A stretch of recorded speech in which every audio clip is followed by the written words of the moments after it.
I need to bring up the volume of my Zoom. Give me 2 seconds here. There we go. Now we'll be able to hear you. How you doing, James? I'm doing very well. Good to be here. Yeah, good to have you. Good to have you. So, first off, tell us, who are you, my friend? Where might we know you from?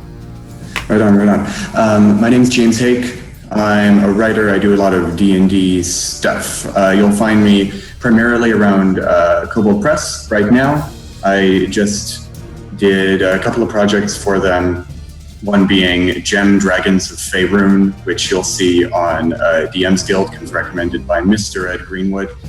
And I also did a piece for their Book of Lairs, which is their companion piece to a gigantic monster book called the Tome of Beasts. And Book of Lairs is full of little monster hideouts that you can drop directly into your D&D campaign. You'll also find me writing for Geek and Sundry.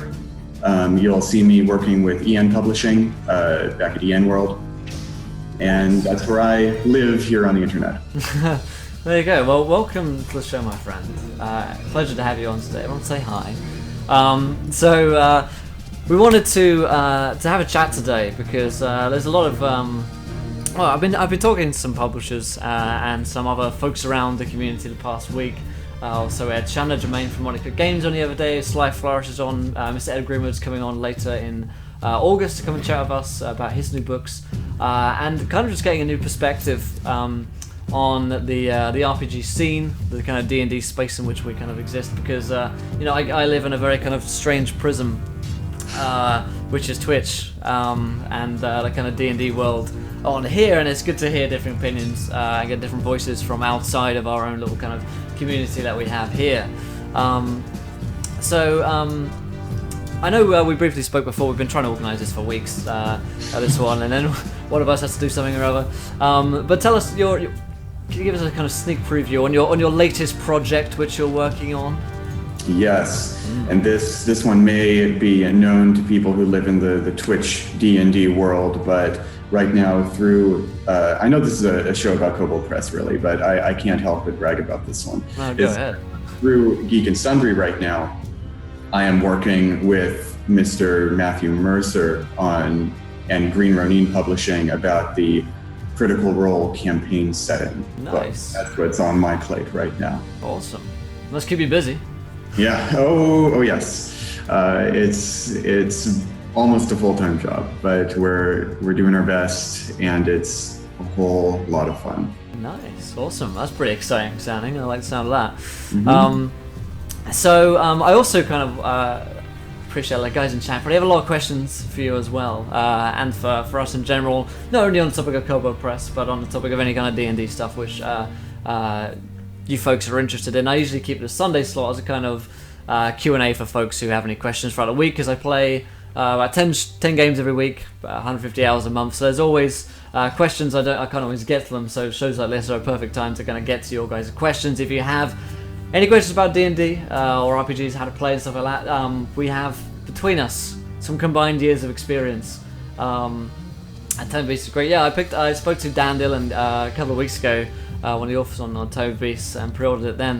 And I have to say, that is a whole lot of monsters in that. It's unbelievable. It's thicker than the actual 5e monster manual, and that just blows my mind. That Kobold Press is a huge third-party publisher, but even someone who isn't Wizards of the Coast or Paizo can put out a book of that size and magnitude. Yeah. It's definitely a feat. In fact, the other day, we kind of did an experiment on the stream where we went and onto Drive for RPG, DM's Guild, RPG Now, sites like that, and picked up as many kind of PDFs as we could for kind of as little money as you kind of need to spend on PDFs from the smaller publishers, and rather than spending like 50 quid all in one go from a Wizards product or a Paizo product. And it really is quite amazing the sheer amount of content which you can get for your money on those sites from publishers like Kobold Press in comparison to buying a Wizards product, for instance. Obviously, I found the quality obviously isn't always as high. You can get some kind of hit and miss stuff on a DM's Guild, but from a publisher like Kobold Press, it's quite incredible the amount that they put out. Yes. folks at Kobold Press are super friendly and awesome. Yeah, I agree. Super cool. Oh, a question from Beast Runner. Yes. On the topic of monsters, seems like, how hard is it to get an episode of Critical Role together to accommodate Matt and the others to make them feel comfortable doing your subject matter? I imagine a lot of the questions will be around that now that you've mentioned the monster himself. I've opened the genie's bottle on Indeed. Critical Role. Yeah. I'm not super involved with the live stream itself. I've definitely been around as a prep it. The main man behind wrangling the live stream is a guy called Ryan Green. You can find him on Twitter. He's another co-author of that Critical Role book. He's working with Matt and myself. But basically, it's just like getting any Hollywood people together. They're all professionals. They all have their own schedules. They just have to make sure that they can get there. Yeah. I can imagine. Performers and professionals, like once they get there, they do their thing and they're in. Yeah, exactly. Yeah. That's awesome. Yeah. I wanted to briefly going back to the kind of topic of D&D as a whole. I suppose. How often do you play yourself? Do you DM? Do you play? What's your kind of main role? Because I find a lot of us kind of end up DMing for 10 years when it was meant to be only one session. Are you in that kind of right? bucket? Yeah, I'm in that same boat. I started playing D&D with 3rd edition back in high school. I did not start as a dungeon master. I started as the guy who didn't know the game at all. A friend of mine had played maybe twice before and said, "Hey, let's do this thing." Right. And that was actually a response to me not knowing anything of what tabletop RPGs were at all. And I basically tried to hack together my own one from just like ideas in my head. And they said, "Hey, there's a better way to do this." It's like, what? You're kidding. So he pulled me into that, and then I started DMing like 6 sessions later, and suddenly years have passed, and I'm still there. Nice. A similar story, I suppose. I ended up kind of falling into the role of being a dungeon master, as many of us do, and now I've been stuck doing this for a while. What kind of made you want to write for it? I suppose have you always been writing, or was it just kind of RPGs and D&D in particular which really kind of inspired that? Yeah, what made me want to write? I've through all of my life, I've always loved just artistic, creative, expressive stuff. And when I get right down to it, it probably wouldn't matter to me what kind of creative stuff I was doing, but D&D was the one that grabbed my interest because I started just playing it out of love for the game. And that's what I've decided to go forward with. The thing that got me into writing, the thing that first let me sink my teeth into it, was outside of just homebrewing stuff for my own games. And this is something that anyone who wants to start writing for RPGs should look into, absolutely, is that every year, Paizo Publishing, the guys who make Pathfinder, have an RPG Superstar contest. Yes. And when I was in school, I loved watching shows like Top Chef and Project Runway, those sort of elimination competitions. Yes. And RPG Superstar is a lot like that. They have this big open call round where thousands of people submit a Pathfinder magic item, and it gets whittled down to a top 32 from there, and they do its elimination challenges, so on and so on, with the winner being able to write a Pathfinder adventure, 64 pages. And I didn't get past the elimination round. So, I was in the top, 200 or something, but I didn't get into the contest. But that was enough to tell me, hey, I could do something like this. Yeah. And I went around, I talked to EN Publishing and Kobold Press and Geek and Sundry and all those guys. And, I've done enough work. I've shown that my work is good enough and made enough friends that here I am. That's awesome. That's a question I get a fair amount actually, because I talk to a lot of, like I've said in the past recent few weeks, I've been talking to people like Dan Dillon and yourself and Shanna who started writing, and the question is always like, how can I do this? It sounds like a dream job, getting to write D&D stuff.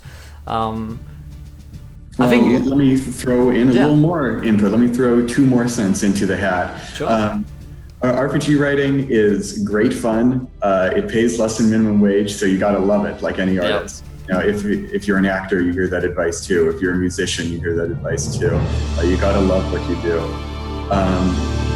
But if you want to be a writer in RPGs, you have got to be persistent. Right. And when I did acting classes, I heard this advice too. I think everything I learned in those classes I can apply directly to writing for D&D and stuff. Yeah. Especially in the age of 5th edition and the new open gaming license. Yes. 3rd and 4th edition, in the early part of 5th edition, there was no open license. So it was always, if you wanted to do something for D&D, it was always a little tough, dubious. Right, yeah. But there are all sorts of third-party publishers out there right now. I got my start with EN World. I'm the editor of EN World Insider. That's EN, the number 5, IEDER. And that's a great start for people who want to get into writing RPGs to start. Because we take people with no experience, no name, and as long as they write well, as long as you've got good content, we'll snap it up. I'll put a layer of editing polish on it, and we'll send it out for over 1,000 patrons on Patreon. That's awesome. Yeah, I checked out their Patreon the other day. I was looking at it. I was like, damn, that is awesome. Like, they do such great work. And I did quickly want to thank some people. Thanks to Eternal DM and Please Let Me Play for following. And a huge shout out to Wild Rosemage for subscribing. Thanks so much. You're the most gentlemanly of scholars. Thank you for joining us. And you joined us today and then just decided to subscribe. That's fucking awesome. Thanks so much. But yeah, to get back to our topic there, you guys keep distracting me. How cool you are. And feel free to keep asking us questions, guys. We're happy to answer any questions. I'll keep trying to track them. That's great stuff. I'm actually working with Brian from Open Legend, who's releasing his Kickstarter campaign in October, and he's kind of got stuff from the ground up, and now he's finding that he's working with these more recognized authors like Matthew Mercer is on it, Ed Greenwood, and John Wick as well.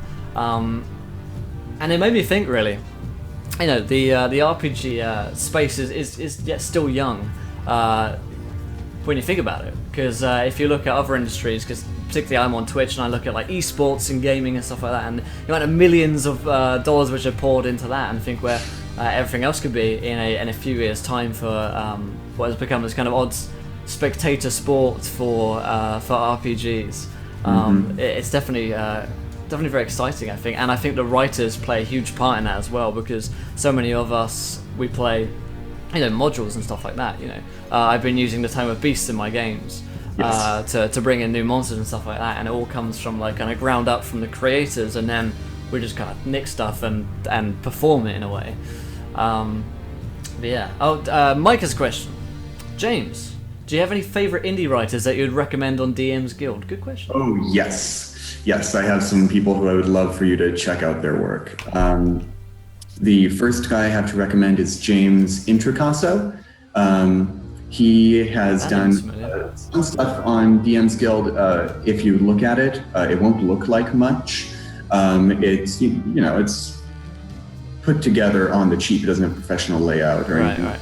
His content is really good. He has a bunch of traps, a bunch of cataclysmic, force of nature dragons, archons, elementals. It's all stuff that's very useful for your game. And you can print it out without worrying about all that nasty faux parchment background or anything like that. So it's very user-friendly. James Introcaso is also the host on a great podcast called The Tome Show, the D&D Roundtable on The Tome Show. And all the stuff he talks about there is excellent. You can supplement all your other D&D shows, which I'm sure you have a million, by watching that. Yeah. Other good DM's Guild folks, there is David Gibson, who also goes by D&D Jester. You can find him on Twitter in the DM's Guild. He loves Ravenloft. So this Curse of Strahd stuff on DM's Guild was excellent for him and excellent for you if you're running it. He has stuff called, I think his best DM's Guild book is called Heroes of the Mists, which is a whole ton of character options for playing ghouly bad guys or good guys in Ravenloft. Nice. That's interesting. I'm trying to think of other DM's Guild folks that I want to recommend. Obviously, you've seen Matt Mercer's stuff on there. He's at the top of the list all the time. Kobold Press has a couple of things on DM's Guild. They have the supplement to Tyranny of Dragons called Frozen Castle, which is very good. It sort of fills the gap between Horde of the Dragon Queen and Rise of Tiamat. And also, since it's focused on giants and their role, it leads in very nicely to the upcoming D&D storyline, Storm King's Thunder. You get a little story on Storm King there. I'm interested on that topic to kind of bounce off that one. Do you know anything we don't about Storm King's Thunder? Oh, I wish. What can I... Without spoiling anything. I think I'm going to have to let you muddle through on your own for that. There you go.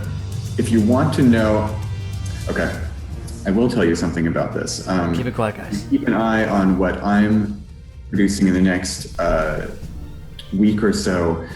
Through Geek and Sundry, I'll be doing a review on Roll20's adaptation of Storm King's Thunder, the tabletop version of it. Yeah, no telling. That'll be a nice first look at what goes into that brand new adventure. I'm excited to see it. Awesome. Yeah, I've actually already pre-ordered that one in anticipation. I can't wait to get my hands on it. And thank you to the Open D&D'er for following. Welcome to the adventure, my friend. You're a gentleman and a scholar. Nerd says, catfolk I've heard from Chris Perkins' Twitter. Interesting. I can neither confirm nor deny that. No, yeah. There we go. We'll find out soon. That's official party line. We'll break him soon, guys. Don't worry. And one last bit of very shameless self-promotion if you're looking for adventures on DM's Guild. My first venture there is an adventure called the Temple of Shattered Minds. If you love mind flayers or horrible, otherworldly psychic threats, you can find that adventure there. It's pretty cheap. That's awesome. That's awesome. Oh, by the way, in other news, kind of off topic, but it made me think there's actually a Cthulhu sale on a lot of Drive for RPG at the moment because it's I think it's Lovecraft's birthday. So this week there's a great amount of discounts for different Cthulhu stuff. We play a Cthulhu game on Wednesdays, so if you guys are interested in that stuff, I'd nab it whilst it's still hot, as it were. Yeah, but all right, let's see what else we have, and feel free to shout out questions, us guys. I'll try and keep them tracked as best that I can. From my side of things, we talk a great deal about the different expansions that are coming out. Storm King's Thunder and the like, and all the other ones come out. Curse of Strahd, Out of the Abyss, and one thing which we feel is missing is player content from Wizards of the Coast. And that is obviously DM's Guild has got a great abundance of resources. People like Kobold Press, Fat Goblin Games do some great player-oriented stuff. But do you have any kind of thoughts on the kind of perhaps lack of player options for 5th edition thus far? I realize that I appreciate I play 150 hours every single month, so I kind of race through the stuff in comparison to most groups who play once or twice a week or stuff. But your thoughts on your 2 cents on that would be interesting to hear. Of course, I see a question from chat that I'll get to right after I answer this one. Sure. It's a tough nut to crack. I certainly would not relish the return to the 3rd edition, 4th edition, one new player month. That would overwhelm me as a DM, and I'm sure would overwhelm players too. But a little more than what we have would be nice. It's nice seeing new stuff from Wizards of the Coast, just because they have good production values, because they have the ability to playtest so thoroughly. They have that sort of industry leader standing. Yes, yeah. Still, with the DM's Guild and the Open Gaming License making a grand return, I almost feel like we have enough. Almost. Yeah, it's getting close. And the only thing that hurts that approach is that I think Wizards, if they're not producing stuff on their own, they could do a little more to promote third-party efforts. I would love to see more Wizards going, hey, look at this. This is really great if you want this. Right, yeah. Because I know that 1 month they did, here's the best of the DM's Guild. Here's our favorite things in DM's Guild, and they highlighted like blood magic and other awesome stuff like that they had no intention to produce. But yeah, you look at Kobold Press, they have the Unlikely Heroes of Midgard. They had just produced, I think, 3 deep magic supplements. So if you're interested in magic that's a little bit darker and weirder than the normal D&D fare, I think that's where you should go. Sure. Yeah, if anyone at Wizards is listening, promote us, shout us to the heavens. Yeah, I think over the course of doing this for about a year and a half, Wizards have retweeted me twice. So it happens every now and again. Once in a blue moon, they'll do something, which is cool.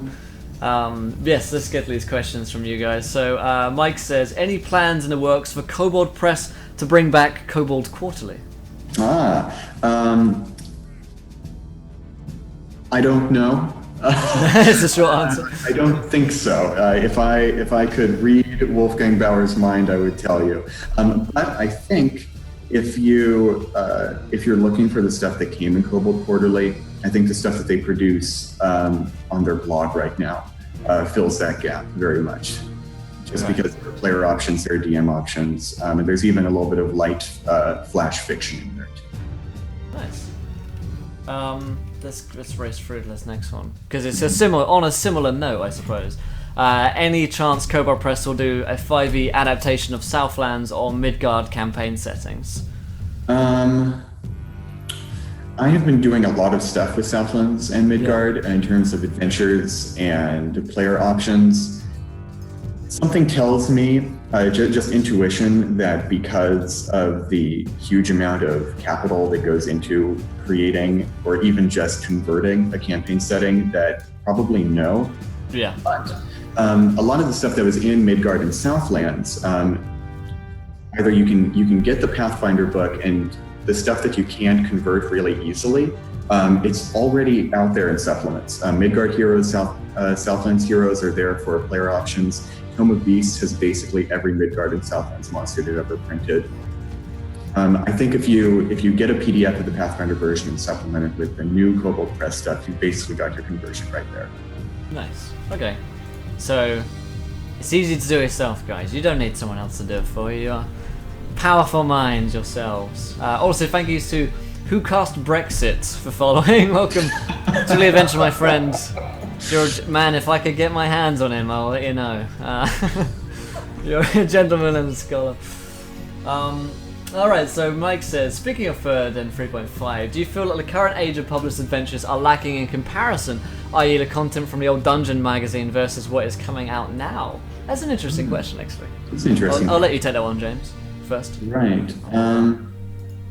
It kind of depends on how you use adventures. For me, not at all. I started playing Princes of the Apocalypse in summer of 2015, and I'm not done with it. So, and like 3 adventures have come out since then. And so I'm in no need for more adventure content. But if you're the kind of person who loved the sort of era of AD&D, lots of single module adventures, you might wish that they were doing more of that and fewer big adventure paths. And that's perfectly reasonable. I get that completely. I think if that's what you're looking for, you look less at Wizards of the Coast and look more at third-party publishers. Book of Lairs from Kobold Press. Emerald Insider puts out a new adventure every month or close to that. And these are all single session, 2-session adventures for a specific level range that you can use much like you would Keep on the Borderlands or something small like that. Right, yeah. I mean, I didn't realize this as well, as such, until the past few weeks or months in which I've been talking to all these developers, is that there's a shitload of adventures out there and like content aside from 5th edition. It's just kind of finding it. In a way, but like I say, it's not promoted properly. So like, you come on and talk about like the Tome of Beasts, and I can guarantee you a lot of people here are like, what's that? And if they knew about it, they would buy it, and they'd be like, this is incredible, this is brilliant, exactly what you're looking for. But I agree, maybe the public awareness isn't so much there. Hopefully in time that will change. I mean, if we think about how young 5th edition really is, then I can only imagine that over the kind of course of its lifetime, it will become more of a recognized medium, I suppose. Yes. If you are looking for small adventures that Wizards of the Coast has done and vetted themselves, all the Adventurers League organized play stuff that's on DM's Guild it's all one session stuff, pretty well balanced around being played quickly for that single session experience, and it's like $3 off. Yeah, I mean, as well for adventures like speaking of which, thank you to the Adventure Denture for following. Welcome to the adventure, my friends. You're a gentleman and a scholar. As well, like with the, like we were saying, the kind of rise of YouTube playthroughs, Twitch playthroughs. You can kind of just watch, for let's say Critical Role or Encounter Roleplay or any other stream, and then you can be like, that is an adventure I can run. You don't have to necessarily have it in print. There's so many other ways that you can get there's so many people that tweet out adventure hooks on Twitter. Like, it's kind of almost overwhelming sometimes, the amount of ideas which come your way, which I suppose is, on the other side of things, is a bit like what we had in 3.5 and 3, in that a ton of materials thrown our way. I guess it's just a kind of new age. Who Cast Brexit asks, how can I be a professional streamer? I'll let you handle this one. Yeah, you worked for a year getting next to no pay, and then I mean, there's so many things. There's such like a long question to answer, but have good content, do it all the time, do what you love. Eventually, you'll find money doing that to become a quote-unquote professional. But if you want to be a professional D&D streamer, don't confuse that with being a professional DM, because that's another way to make money these days, is people do hiring DMs and stuff like that. If you're actually a very good dungeon master, you can find websites who will hire you to do that shit these days, which I find bizarre, but I find that... Do you find that odd, James? I think like the idea of paying, like, I find my role I look at my role very differently, in that I'm an entertainer, streamer first. I play Dungeons and Dragons. But being an actual professional DM, where you are paid, for $5-10 by someone for that session, I think it's quite it's certainly interesting, but it's certainly a bit of an odd concept to me.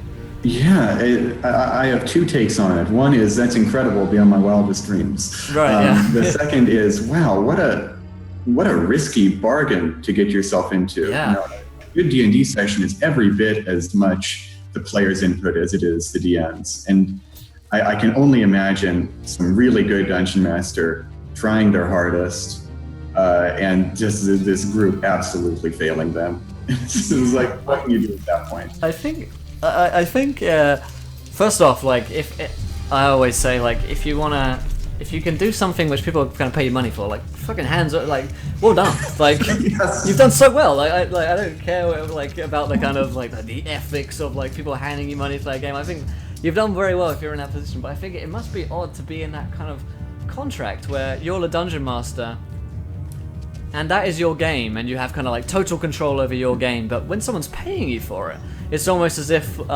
like you lose some control over that in a way. Yeah. Because and do you go easy on the right characters? Yeah, do you pull them off like you normally would that make them mad? Yeah. That's so strange. I honestly, it seems like the kind of thing I might have to experience. Maybe I'll make you all pay me to play a game. And it's like, I did actually on the Braver just dropped into chat and he said he just completed his first game of D&D. Congratulations as well, my friend. I'm very happy for you on playing your first game. But it made me think, finding games on Roll20 is such an odd thing to do. It's an odd kind of process of denials, rejections, and trying to sync up time zones of people. I don't think it's like the perfect method, but I do want to kind of do a series sometime where I kind of go undercover, as it were, and try and find a Roll20 game and see just how easy or hard it can be. Because I always get that question, like, how is it to find a game? Like, where can I find a game? And I always send people over to Roll20, but that's just kind of popped into my head. Anyway, There were some good questions a while ago. I can't remember what they were, but we had the DM's Guilds topics. Nerd Immersion said, I'll throw out there's 3 new adventures including each RPG crate. Or rather, there should be, but it's only been 1 so far. Oh, okay. In fact, I'll be opening an RPG crate when I get back to the UK. He's been kind enough to send one over to me. Filled with goodies. Worth checking out. At James, does Kobold Press or Ian World have any plans for content similar to Paizo's Pathfinder adventure paths, i.e. Kingmaker, etc.? yes. I can't speak for Kobold Press. I don't know what their plans are, other than doing some convention adventures. But Insider, so Ian Publishing published an adventure path called Zeitgeist: War of the Burning Sky for Pathfinder and 4th edition D&D. They started years ago, and I think it just finished. They published their final sort of epic level adventure, and I have no stake in this, but it's actually one of the best adventure paths ever written. I honestly think so. Just because it does something so different with D&D. It has this kind of steampunky post-Eberron feel. And it's got such cool political machinations, while not skimping on the combat and fighting. I'm amazed that someone was able to make an adventure path this good, basically. Wow. And Insider is going to update it 1 piece at a time to 5th edition for Emerald Insider, starting pretty soon. That's awesome. Yeah. That's exciting. That's me excited. But like I say, guys, if you have a question, it's easier to at me because it pops up as red, and I'll flick through them much easier questions. That does sound cool though. Again, congrats Braybe. He said it's more of a tutorial session. He had 5 hit points. And Nid says, how would you survive a D&D game with 5 hit points? That's a good question. Yeah, the good cleric. Good cleric on team. What's this paladin spell like? Spell of Dying. That's how you do it. Is there any old free 40 content that you'd like to see updated by WotC for 5th edition? For myself, real quick, I love the Warlord class from 4E. I know we have something similar in 5th, but I loved everything about the Warlord, how it worked. Yeah, you could like control other people's characters to give them extra attacks and stuff like that. That would be cool. In terms of adventure stuff, nothing springs to mind. Oh, bring back Beastmaster Ranger from being utterly shit. That would be nice. Go ahead, James. Oh, on my part, very similar to the Warlord from 4th edition, I adored the Tome of Battle, the Book of 9 Swords from 3rd edition. I started playing 3rd edition while 4E was being published, so I missed out on some of the later stuff. But I had basically the very end of 3rd edition in my grasp while I was playing. And the Warlord, the Warblade, Crusader, and Sword Sage classes, which basically became the Warlord in 4th edition, were super fun. Yeah. If I ever do a huge DM's Guild project, that would be what I would do. I would convert all that stuff. Nice. There was also kind of think of it. There was a cool adventure called Madness at Gardmore Abbey, I think it was called, and it involved these cards, these kind of tarot cards and dice. It's very kind of like physical box set, which they came out towards the end of 4th. Oh, I know that one. Yeah, that had the Deck of Many Things. The Deck of Many Things was all about that, and I loved it. I think I have it somewhere back at home actually, back in the UK. Yeah, I have to go and dig that up now. I think about it, but I'd love the Deck of Many Things to come back, kind of like in its own adventure for 5th. I'd love that. That's a crazy deck. We've played it a few times in some campaigns, and every single time it's gone terribly wrong for us, which is always been good. The Sapling King asks, I rather enjoy dice camera action, as do I. And I want to add some flavour from my into my Curse of Strahd campaign, but I don't know how. I ran Curse of Strahd. Did you play any Strahd, James? I have not, but I've read it through, but I haven't played it. Yeah, we played a campaign. You can find it on our YouTube. It's actually our most watched campaign on YouTube. Rave reviews, guys. Yeah, no, everyone did really enjoy that session, and I loved it as well. The way I brought in some flavor was to make it, first of all, I threw away the actual story, the kind of whatever plot they had kind of loosely written into the book, and I made it a lot more horror-y. We took some parts of like the scenes and the flavor, and then I thought, how could we make this just 10 times worse to make it an actual horror game? Because Ravenloft is such a incredibly dark and foreboding setting, and it conjures up all these images of terrible things. And the 5th edition book is quite dark, but it's still kind of like kids dark. It's like PG-13 kind of. It's not like, oh my god, this is the most horrific thing I've ever seen. And when I was like, I want to run this as a horror game, I wanted to run it as a proper, like, Cthulhu, Lovecraftian inspired kind of games. We kind of ramped it up to being like truly horrific levels, rather than kind of just like quite scary. So that's what I did. I took a lot of inspiration from Lovecraft. I read a few of his books, Mountains of Madness, the Shadow over Innsmouth is good reading for that, to make something quite horror-y. If you want to take something from Dice Camera Action, like, specifically, then I guess you could just steal something, in a way, and just use it in your campaign, and odds are your players haven't seen it. I mean... I ran Ravenloft. I converted the old AD&D adventure to 5th edition, or I found a conversion on Reddit. I wish I could credit the person who did it, but you could do the exact same thing now by just taking the Castle Ravenloft chapter out of Curse of Strahd. Yeah. And when I ran it, and very opposite of what you did, Will, you got to know who you're playing for, That's true, yeah. I wanted to really emphasize, instead of the horror aspect, I wanted to emphasize the gothic aspect, which has that Byronic, Shelley feel. Make it more about the dynamic between Irina and Strahd, and that, honestly, it's a melodrama at that point. So yeah.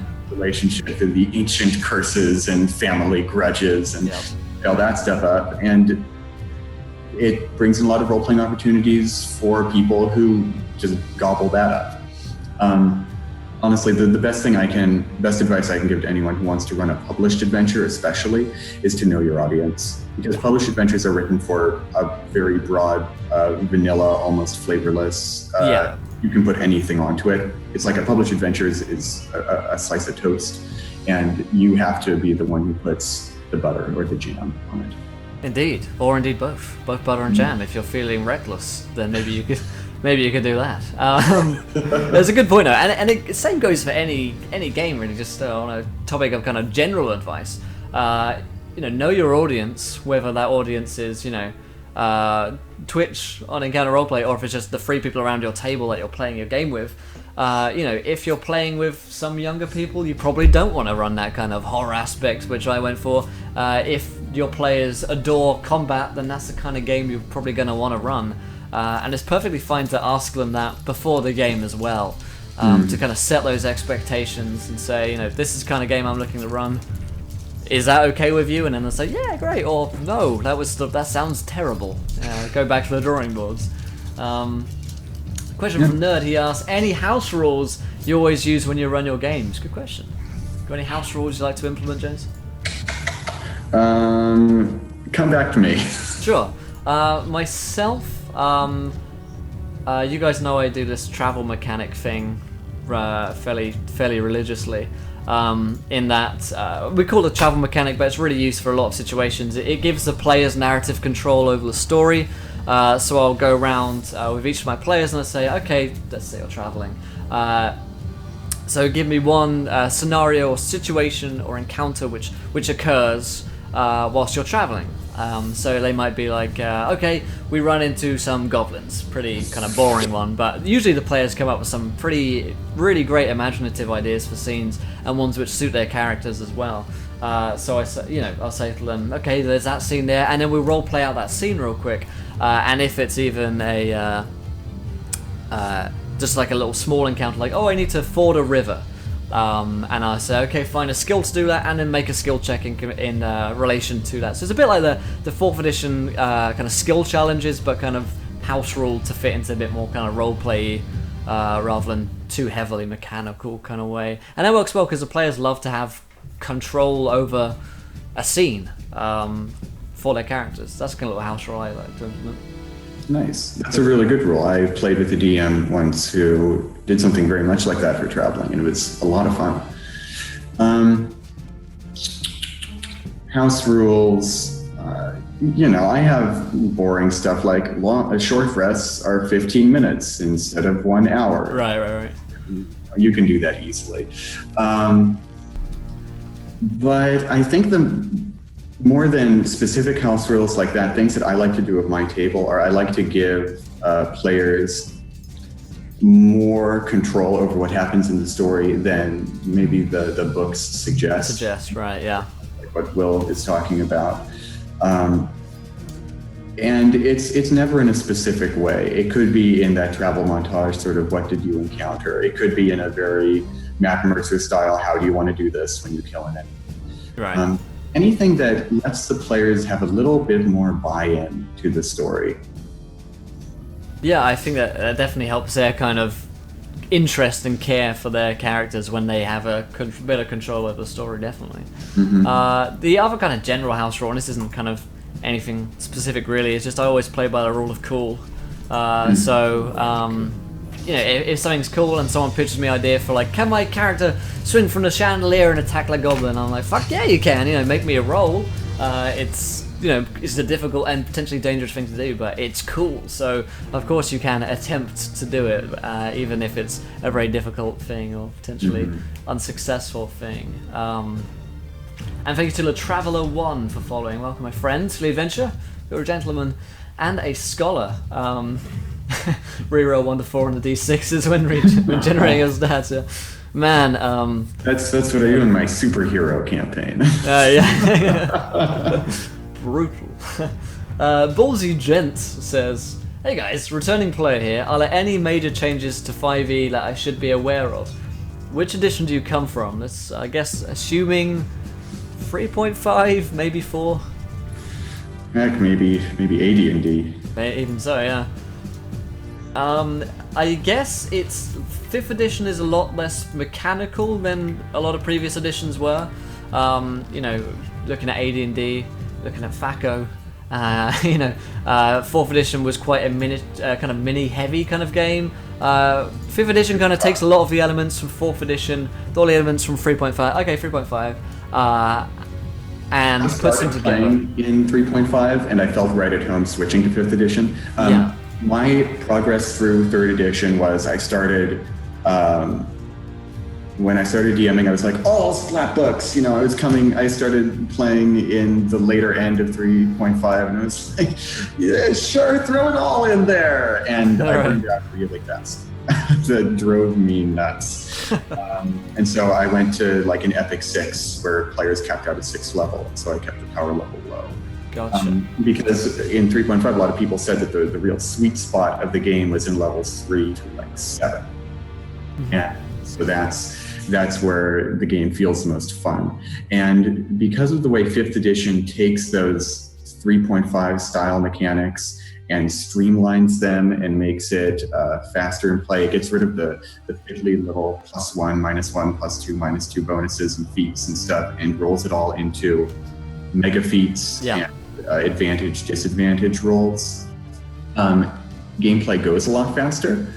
And even beyond the mechanical stuff, the slower release schedule of 5th edition prevents the sort of splat book burnout that I felt when I was running 3rd edition. I'm sure it'll happen eventually.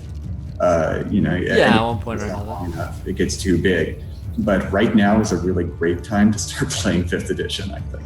Yeah, I mean, if there's ever been a better time to hop in, really. You've got such a wealth of materials around you to play. I mean, I tend to say, like, if you like 3.5, you didn't like 4th, you'll like 5th. Because it's kind of got some of the good elements from 4th. It takes, like, feats, cantrips, stuff like that, which were actually good mechanics, in my opinion, from 4th. 3.5 and then kind of slings them into one package. It's much more roleplay kind of oriented, I suppose, and I think the general sort of movement of the RPG industry as a whole is towards being more freeform, creative, giving more control to the players like we've been talking about. So, go in with an open mind would be my advice, because I know a lot of people are very resistant to changes in, any change in general, but to changes in systems. So if you're open to giving it a go, you give it a chance. That's all you really need to do, really, because, hey, maybe it's not your thing. It's not going to be everyone's thing. I read a message from someone the other day who said something like, why should I bother changing to 5th edition? I've done all of this stuff for 3.5. I got all these books, spent so much time in it. Why should I have to change? I'm like, man, you don't have to change. Like, you keep doing your thing. There's still material published for 3.5. No one's forcing you to play 5th. So go with an open mind and see what you like. And if you don't like it, then there's no one who will be upset. EndWorld propagates information from Roll20 because Roll20's org group releases a census every quarter. It talks about how many people are playing what particular role-playing games. And 5th edition is clearly the king of the crop right now. It's no surprise to anyone. But if you love those 3rd edition style, crunchy mechanics, everything like that, 3rd edition is still pretty huge on the internet. You can definitely get people wanting to play. Go for it. And thanks to Nova Prime for following. Welcome, my friend. You're a gentleman and a scholar. So let's see. I think we covered that topic fairly well, I think. I miss the options of 3.5. Yeah, I hear that. I know a lot of people, and often this gets kind of branded as kind of like metagaming by people, which isn't necessarily a bad thing when you're kind of like making your character like a good adventurer and building a character. I know is an absolute joy for a lot of people. I'm going way back to an earlier question. We've been talking about 3.5, and it reminded me of this one campaign that I've wanted to play in, either as a player or a DM, it doesn't matter at all to me. I wanted to play in for, ever since I first saw it, was the adventure, basically the proto-adventure path in 3.5 called the Red Hand of Doom. It sounds a lot, I think, to our ears is very similar to Tyranny of Dragons. Right. Because it's, you're in this little idyllic place, and then suddenly dragons attack and you have to amass an army and stop them.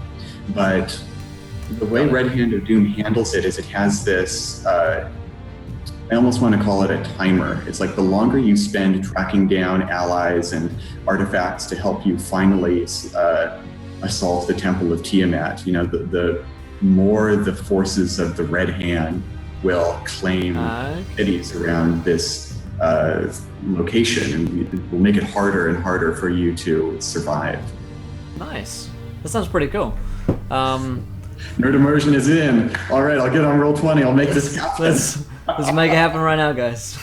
Let's drop everything and start playing this game, eh?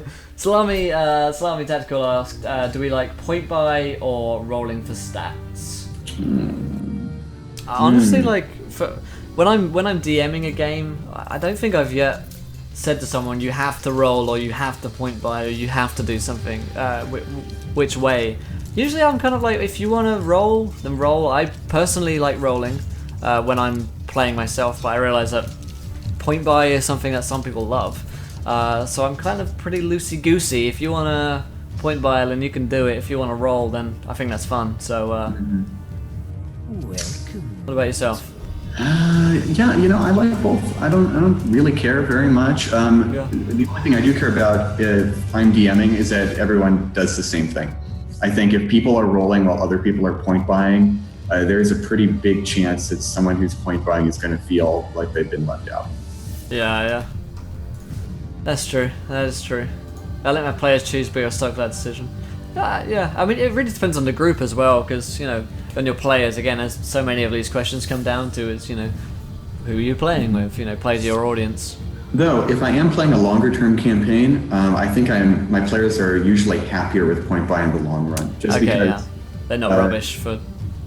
for forever, for like 12 levels of play. That makes sense. Yeah. And thank you to the Elder Bulls for following. Welcome to the adventure, my friend. You're a gentle bull and a scholar. Talking of mechanics, what was or is your favorite mechanic, and why? Oh, this is going to sound so simplistic, but my favorite ever mechanic in an RPG is advantage, disadvantage. I was actually about to say the same thing. I love that mechanic. It's the most elegant thing I've ever seen in a fairly... We can say this, right? D&D is not a particularly elegant game. It's a heavy, crunchy sort of game. But damn, it's advantage, disadvantage so good for a DM. So easy. So much easier than like having to confirm crits or... I can't remember what fourth had. Inspiration points? Did fourth? Oh no, had action surges was like the equivalent, wasn't it? Advantage, disadvantage is so like nice and easy, and it's so easy to like integrate into games like Roll20 as well. So, and it's so easy just as a concept to grasp for new players. Like, oh, I just roll twice and take the highest. That's just so infinitely more accessible, which is where 5th edition shines, I think, in its accessibility. Yes. Compared to what do you mean not elegant? Richard asks. I would call Richard an elegant game something where he's a wizard staffer, just so you know. So. No, we've got a bug. What can I hear? Okay. And an elegant game is one where all the mechanics tie together. It's one where you'll never find a subsystem that feels like it's been left out in the rain. Wild Rosemitch just asked about the inspiration mechanic, and that's basically what I was going to bring up. In 5th edition, you have this cool mechanic that I like a lot called inspiration, where if you basically role play well, you play to your character, the DM can award inspiration. But it doesn't tie really to anything. It ties to maybe advantage, and that's it. Or like there are class features that are like divine inspiration for a cleric at 10th level. It's you ask your god for help and you roll a percentile dice and maybe they will. Yeah. And it's like what other aspect of your character does that tie to? How does it all come back together? Right. Yeah, I agree. I think it's fair enough to say like Dungeons and Dragons has had such a long history. Like, it's got a lot of hangovers from other editions which are still in the game. It is not the most easy system to learn, I suppose. It's not the easiest to run. There's a lot of questions today about it, for instance. And due to the fact that it has such a long history, it's great for it in many ways, but at the same time it has created a few convolutions in the systems, I suppose. A game which I say is very elegant and very fluid is if you look at a Cypher system and any of the stuff that Monty Cook Games put out, I'd say it's very, very fluid and easy to understand. As a Dungeon Master, you never roll, which I love. You just get your players to roll for it, and I think that's quite a nice little elegant system that they have going there.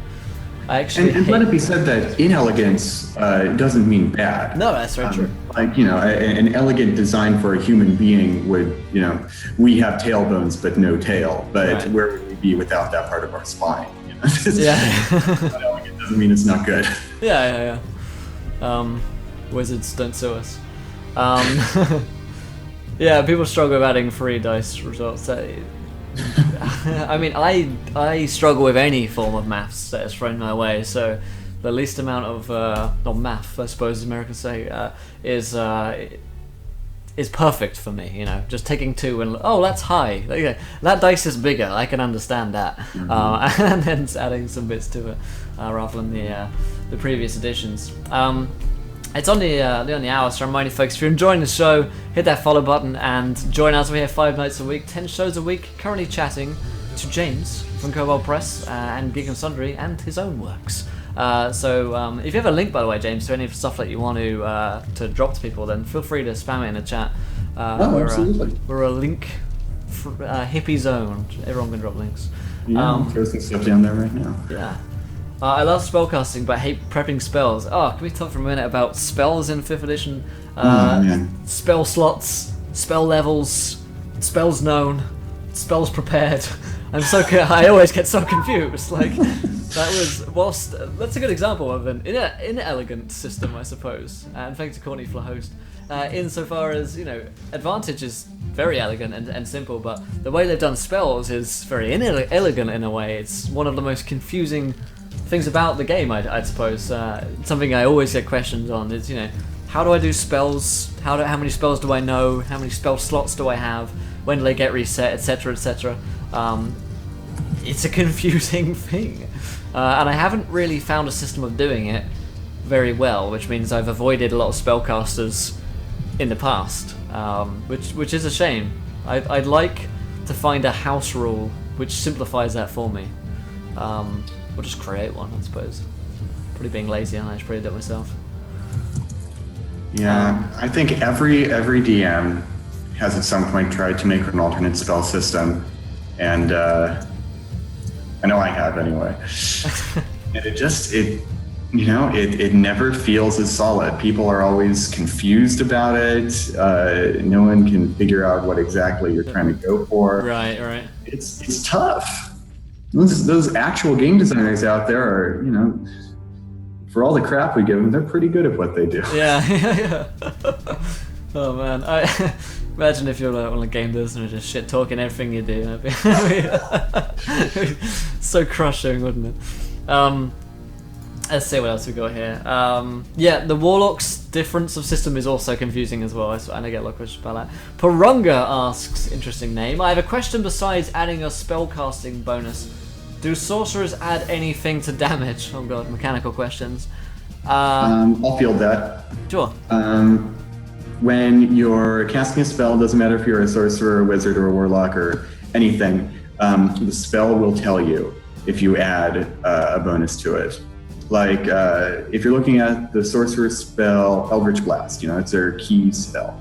It'll say you roll 1d10, and that's it. There you go. If you want to add, like, your ability bonus to that damage, you have to do special things to get it. Like, the warlocks have an invocation called Agonizing Blast, I think. And that is, you get to add your charisma bonus to that. Nice. Awesome. Nice and easy answer there. Mm-hmm. Yeah, I thought so, thanks. No worries. There you go. I played a sorcerer who didn't believe in magic, quite difficult to work out, but turned out to be really funny in the end. I like the sound of that. Yeah, I like, something I do love about 5th edition is the ability to create characters who aren't completely optimized, and who aren't kind of, fucking incredible, the best heroes kind of thing. That's something I always find interesting about Dungeons and Dragons as a whole, is that it's a story about people, not heroes for me. And to, people are flawed, people aren't perfect, and someone was saying earlier before they like to have one low stat. I tend to do something similar as well, something which my character doesn't excel at makes for quite a nice kind of role-playing opportunity a lot of the time, like having low intelligence can often lead to a lot of funny situations, or just having no insight into people whatsoever can also be quite interesting when you're playing a game all about being social. Nid says, concentration is such bullshit, it makes me dislike clerics. What do you think about it? Concentration. It's a double-edged sword, huh? Right. It is tough. I get annoyed by it, but I think it has the benefit of simplifying like buff stacking. Like in 3.5, we would always see clerics hanging around for a minute, casting all of their buff spells on the entire party for combat, and you could see the other players start drooling a little bit. It's like, oh, I get what? Clerics are melting, and so all of these buffs are going on. Yeah. I tend not to. In our current Princess of the Apocalypse game, and I'm sure she wants to be able to hold person and also like cast something else at the same time. So yeah, I tend to like. It's one of those rules that whilst we're like in the action of the moment, a lot of us just forget to do like concentration, because it's kind of like a passive like ability, almost like a passive thing which you have to track. Does that spell require concentration? We often kind of forget that you need concentration, or that concentration is broken and stuff like that. I haven't found it to completely kind of end the game thus far. In fact, overall, I've not really found a way to break 5th edition if you're playing it properly, or at least mostly properly, makes encounters so brilliant. What's up, Adamaniac? And thank you to Meat Hooker for following. Welcome to the adventure, my friend, my darling. You're a gentleman and a scholar, or a gentle lady, as the case may be. It nerfs Codzilla, which is a nice thing. I know what Codzilla is. Sounds good though. But yeah, overall, I found 5th edition to be a very balanced system for play. In previous editions, there's ways that you can summon giant whales from the sky every 2 minutes. Even Pathfinder, you can do some ridiculous things. Finbar always, my friend Finbar always talks about how he created a build which could throw 15 javelins every turn to break the game, kind of thing. And 5th edition, not so far. And thanks to Firesnake for the host there. Let's talk about Volo's Guide to Monsters as well, because we briefly touched on Storm King's Thunder and Volo's Guide. Do you know anything we don't about that? Same question. Oh no, I wish. I am involved with Wizards of the Coast right now. I can't talk about what I'm doing. Ooh. But it's possibly illegal. It's yeah, it takes me over the border sometimes. Yeah, right. But it involves stuff that happens next season. So I'm in the dark, like you, about what's going on with Storm King. Nice. I'm interested in the Volo's Guide because one of the most interesting points for me was the playable monster races. That bullet point has got me all excited. What's up, Volk? How's it going, dude? And I was wondering, have you ever kind of created any playable monster races, or even played in a game in which you played as monsters? I'm really excited for Volo's Guide because of that kick-ass alternate cover. Oh yeah, that looks cool. The extra, yeah. But they'll have some special artists do a variant cover. And the one for Volo's Guide is just so cool. I've talked about how much I love Mind Flayers, and it's just got this cool heavy metal, black and silver Mind Flayer tentacle face on the front. I need it. I need that book. Man, it looks sick. Yeah, I got a new mic. What's up, Trainsy? How's it going? Does it sound better? Does it sound a bit different? I had this other Zoom on here. I got the for those of you who are interested, because I know you guys paid for it, it's the AT2020 mic, whereas previously I was using a Zoom mic which had like 8 microphones in it, but this one's got a couple. Sounds good so far. What's up, Dev? How's it going, buddy? Oh, that's what Codzilla is. Okay, that's interesting. Yes, have you ever played a campaign where you've had your players run as monsters, or even in like an evil campaign? Because the cool thing about Volos is that it says you've got some playable monsters, so I like the idea that we could run a monster campaign now properly in 5th edition. I actually went and made some homebrew monster race classes, and in fact me and Trainsy, along with some others, played a monster game called Monster Mash. Have you ever tried anything like that before? The first campaign in 5th edition that I was not DMing, when I was actually a player, we had some very cool monster races. One of my best friends played a Kobold in that game. That was a lot of fun. I know that Kobold Press has put out, an actual Kobold race, I'm sure, because they love their Kobolds. I mean, they'd be remiss not to, wouldn't they? Of course. And in one of my 3.5 campaigns, like I said, all books were active, and since the 3rd edition monster manual had a ton of how to play as this monster sort of stuff, I think we had some Githzerai, and we had some Minotaur and stuff like that. And that was wild and woolly, but it was a lot of fun. Nice, yeah.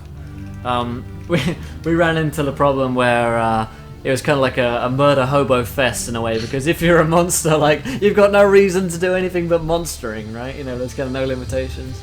I'm sure there's a very clever way to do it. There's a way to turn that into a very cool story that's all about how these wild monsters are interacting with humans. Right, yeah.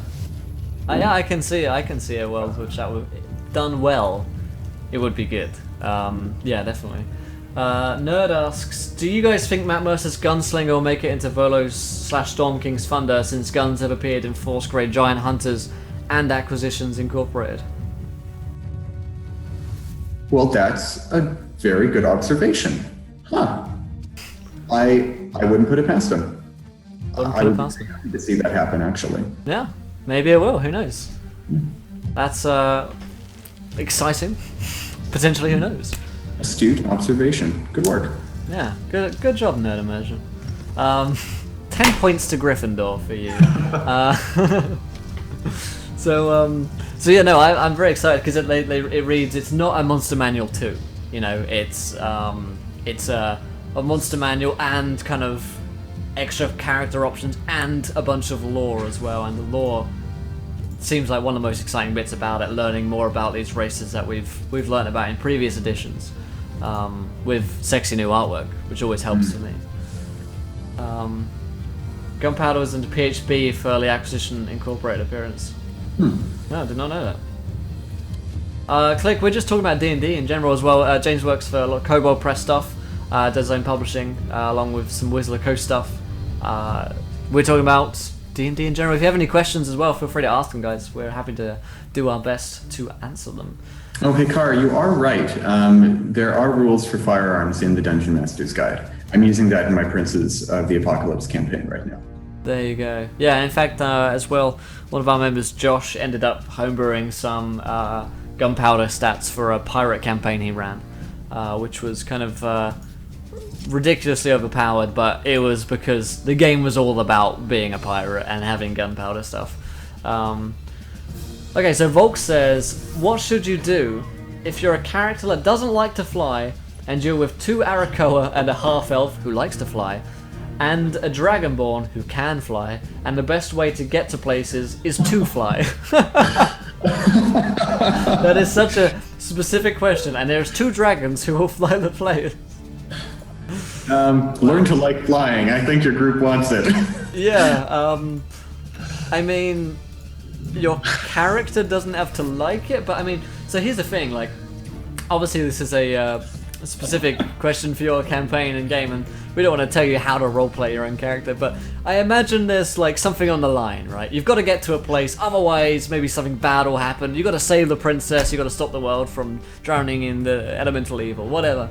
There's something on the lines, and your character is going to have to, toss it up between himself as to whether, not flying, something he's terrified of, or like, for instance, saving the world is more important to him. And I guess that's how you can kind of roleplay out. He could hate it, but maybe he does it anyway. For instance, my girlfriend Sydney, who lives in America, where I'm currently at, and obviously I live in the UK, she hates flying. She absolutely abhors flying, but she was like, well, if I don't fly, then we're not going to see each other, so I will fly. And so she did. So that's a similar situation, I suppose. The dragons in the sky being planes in this situation. So I guess figure out a way in which your character might end up flying, perhaps, or find an alternative. Who knows? Salami Tactical. I saw your question. I really, when the Aarakocra first came out, I thought about this a lot.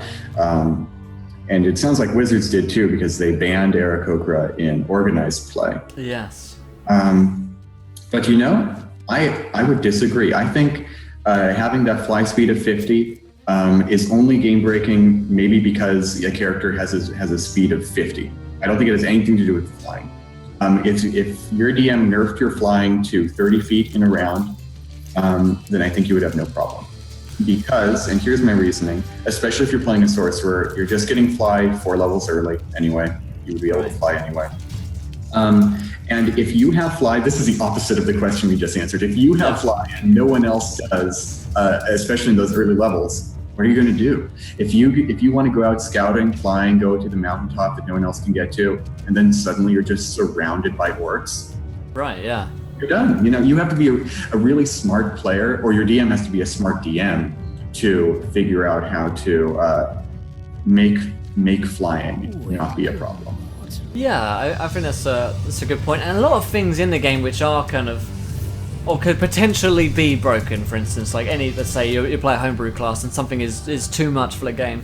It depends on the game and the situation which you're in. For instance, maybe you can fly, but you're playing in the Underdark for the entire time in these small little narrow corridors, and therefore flying isn't the most useful, but it comes in handy sometimes. It can even be a detriment in certain scenarios. So you know, if you want to pitch it to your DM and they're like, oh, this is too overpowered, you know, bring up those points to him if you really do want to play it. You know, you can nerf me however you want. I think it's just cool of the idea of playing this kind of race. It was actually Out of the Abyss, so there you go.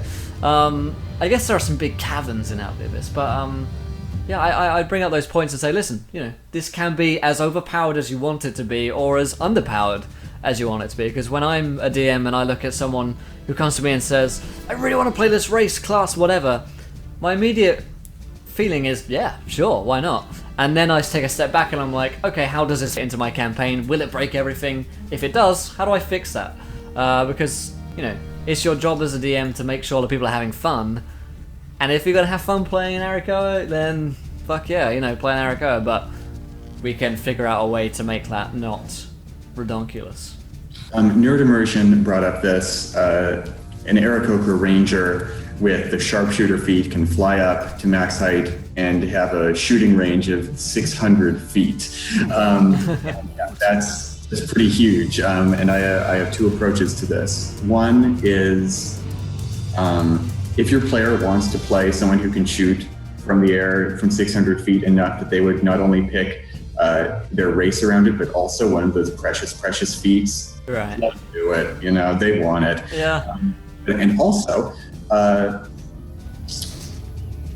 if you want to like not allow that sort of crazy snipering to happen, there are ways for intelligent enemies to play around that. Like orcs may not be smart; they may get surprised by the flying sharpshooter, but soon legends will start to spread. If you're facing an organized foe and they hear of the amazing Eagle Man who can shoot from a million miles away, they're going to start building like bulwarks or shield walls or something. Right, and any great hero has the great villain on the other side who's like his perfect kind of, you know, juxtaposition. Thanks to Framato. Monk who can snare the arrows. Exactly, yeah. He's got a bird cage or something like that. You know, something cool that could happen. Or, you know, they send out the elite force of, you know, bird catchers or something like, you know, or the aerial detachment of their race. I think. Also, there's a certain something to be said in if you're playing with a person who is going to abuse the fact that his character can fly 600 feet up in the air, take all these feats, take all these things, and then shoot down, and in every scenario it's like super uninteractive and not fun for him really, because like, you know, you're just killing people, you're just rolling and you can't be hit, then there's a certain something to be said, and you know, maybe that guy could be a bit of a douchebag. Because it's not particularly fun for anyone, really, is it? So consider that as well, because I get that people want to have fun, and some people like love that idea. But you know, at the same time, if you're the DM and someone pitches you that idea, then say, you know, you can bring out that point that maybe that's not particularly fun, exciting, or kind of, you know, sexy way to play D&D really, because it's just like I shoot the guy. That's the Christmas future. I love that. They never miss. It's funny. I played with Sydney's his 11 or 12-year-old cousin like a few weeks ago.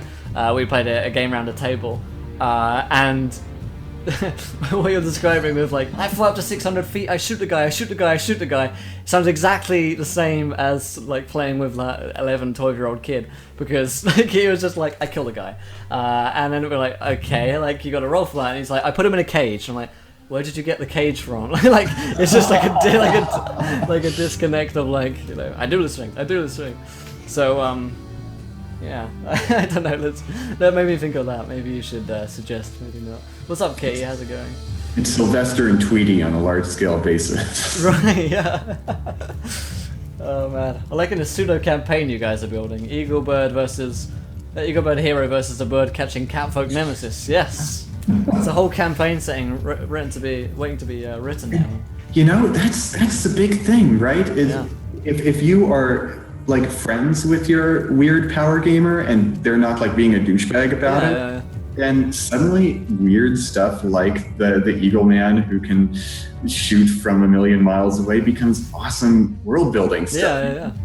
it's not just the same bland, I'm a fighter with a sword and I hit things well. You know, suddenly you've got a world going on there. Yeah, exactly. And that can become interesting lore, and you know, like we say, like, oh, that makes you think of this new enemy or this new group of enemies who'd be perfect for taking them down. All adds to the fun, and I can guarantee you, if that player does love being that sniper, and he would love the challenge when it is presented to him. It's not going to be like, oh, these guys are killing me. It's going to be like, oh, cool, and these people are trying to kill me. Now I kill them. Ah, yes. You know.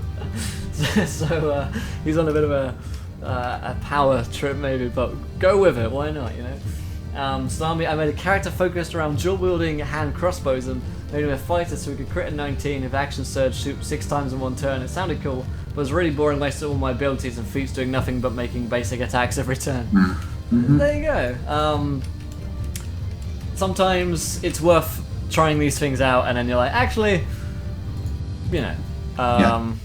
Maybe the strongest option isn't always the most fun. Exactly, yeah, and like harkens back to when I was saying I like to have a stat which is low, for instance, or generally I find the flaws in people and characters to be one of the most interesting parts about D&D in a way, because you know, the best heroes and the best villains as well always have flaws. You know, they're not like the perfect the perfect people or the perfect heroes.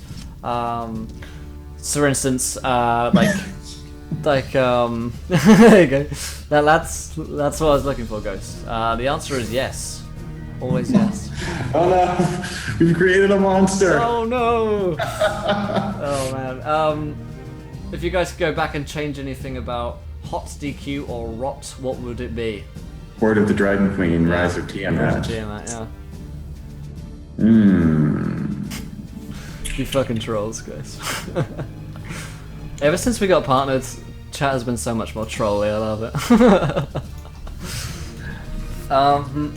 Okay, thing about Horde of the Dragon Queen from me, as a dungeon master, I suppose, when I was reading through. Actually, a couple of weeks ago, I went on a binge in the local game store around here. I bought a bunch of books I hadn't got. I hadn't previously purchased Horde of the Dragon Queen or Rise of Tiamat, and I haven't yet read Rise of Tiamat, but I have read Horde of the Dragon Queen. I haven't played it.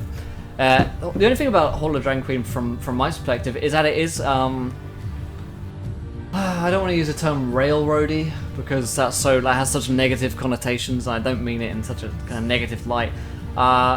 Maybe, what's a better way to put it? Kind of, I'd like more branching options in it. Would be like the positive way to say that I think it would be cool if it had a few more directions to it. But at the same time, I mean, it's like beginner material, so I realise why that is the case. Yeah. Well, that's a good point for me to start from. Horde of the Dragon Queen, in many ways, because of its linearity, does feel like beginner material, and yet it's presented with such an expert's view of it. Right. Yeah. Like you start your first mission with a dragon that, if you're not careful, could just fry the party and then it's over. Or like you're put into the dragon hatchery where you have some very specific things you have to do, and if you don't know what to do, then it's over. So at once the DM is expected to both be a beginner and an expert. And I think that's really deep down what gets people, what riles them up about that whole campaign arc. If I could change it, I think I would make it specifically, and I would make this explicit. I would say this is, you can extend this from the starter set. This is for starting DMs. Or I would say, you should play this campaign if you really want a challenge, and I would really focus it on that. Yeah. I agree. And like Salami just said, linear isn't... I agree, yeah, it's not always bad, yeah. Linear can be really good, especially if you can trick the players into thinking that they're making the linear choice every time. You know, that's it, yeah. Options, but always go where you want them to go. There. Yeah, we're playing it at the moment, and it's our most watched campaign at the moment. Tuesday nights, you know, you guys love the characters there. A lot of folks come along just to watch Lost Mine of Fandelver, even though, you know, yeah, it's a little bit linear, but there's something to be said in like the familiarity of that campaign, because a lot of people love knowing what's about to happen, for instance, you know. And there's an enjoyment in replaying it as well, and like, oh, this is my favorite bit from this. if you've played it several times like myself, you're like, oh cool, this is the goblin ambush, like I like this bit, or yes, a campaign literally based around a railroad would be. I would play a train-based campaign. That sounds kick-ass. Yeah, at Trainsy TV, he'd be in.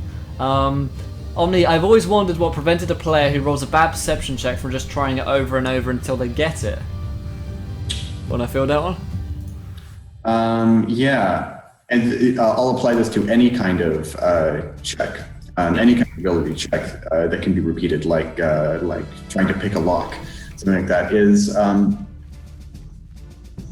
And again, I have two approaches. One is if there's no consequences for failure, don't roll.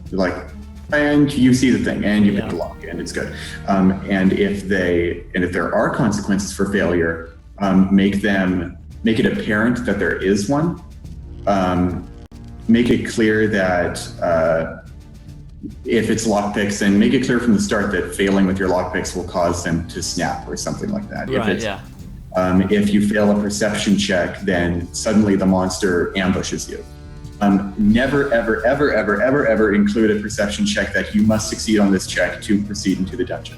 Right. if that's how if you're gonna hide the button behind a portrait, don't make them find it through perception checks. Maybe have that be like they're out if they can't figure out the puzzle when they're searching the room, but don't ever have that be the only option. I totally agree with that, because if you're rolling and like your campaign hinges on this roll, like they're gonna see the monster and then like they will fail when the monster walks on by. It's like, oh, like all that cool stuff is gone, like, and what's the point of even doing that? I agree.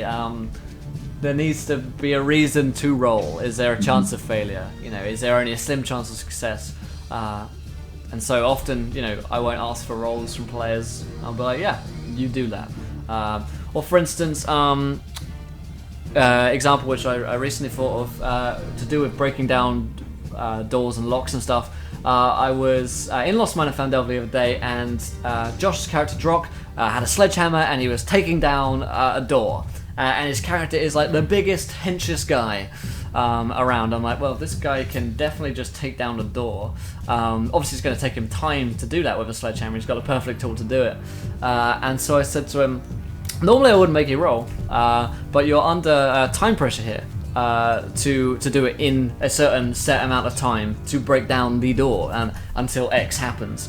There are goblins chasing you. If they catch up with you, you've got to do this quickly. But under normal circumstances, if you had an hour to do it, there's no point making him roll, because the dude is going to take down the door eventually, being a guy like as hinch as he is.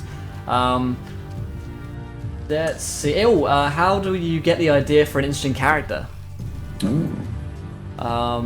I take a celebrity sometimes, or a character a person I know in real life, and kind of times them by 10, or a certain part of their personality, and then go with it.